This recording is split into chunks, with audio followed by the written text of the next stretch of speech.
Hello and welcome back to the Ambassadors of Gaming. I am one of your hosts, Ambassador Michael, and today I will be again doing the narration for Darrell.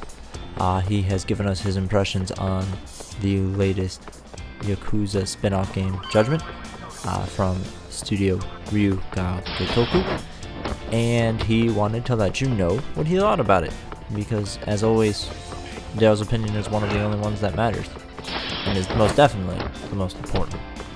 So anyways, let's get into what he has to say.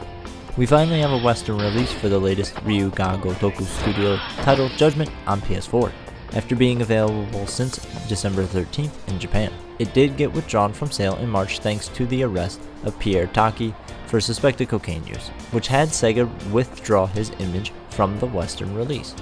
Unlike Yakuza, it's more accessible, as if you have never owned a PS3 or are new to Yakuza, you are not going to have to fill in the gap of story or have lots of games to go back to play. This is just one title, which doesn't need Yakuza to play it. The game is a third-person action adventure, very similar to the developer's hit franchise, Yakuza. In fact, it's set in the same city as Yakuza, Kamurocho, meaning texture, assets, and location can be similar, but it does stand as its own game. It's a legal thriller where you play as Takayuki Yagami, hunting a serial killer. The gameplay is similar to Yakuza, with combat similar to Yakuza, where you use a crane style or tiger style, depending on the environment you're in, whether it being a group or an individual. The way combat works, it utilizes a certain button combination for one move to chain together combos, and is kind of reminiscent of beat 'em ups. You can also jump off walls and use the environment, again similar to Yakuza, so you can pick up traffic cones or a bike to use. There are also special EX moves added to your combat roster as well. You also get a first-person detective mode. Your character is an ex-lawyer who is now a detective, and this mode is used to find clues on the criminals you are after. Detective mode I had to use a few times to do things like analyze a photo or look for keys to a room. You also in certain missions have a drone to use as a surveillance tool. There are chase sequences where occasionally you will get prompts to press a button or move the stick in a certain direction, which doesn't mean you'll fail the mission. However, it does help you if you do these combinations. It makes it go by quicker.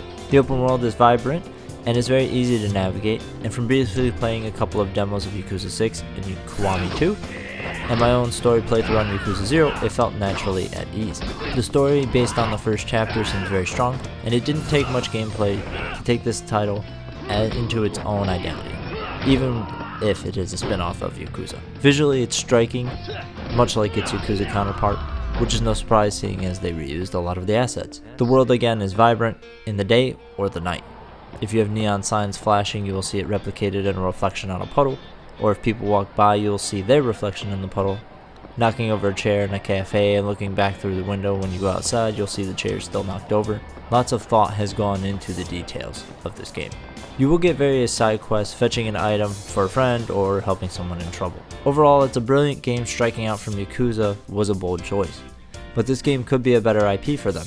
It's certainly one of the best purchases I've made this year. So there you have it. Darrell has spoken. So we don't have a plethora of screenshots this time around. You'll still get the screenshot bonus round, so stick around for that.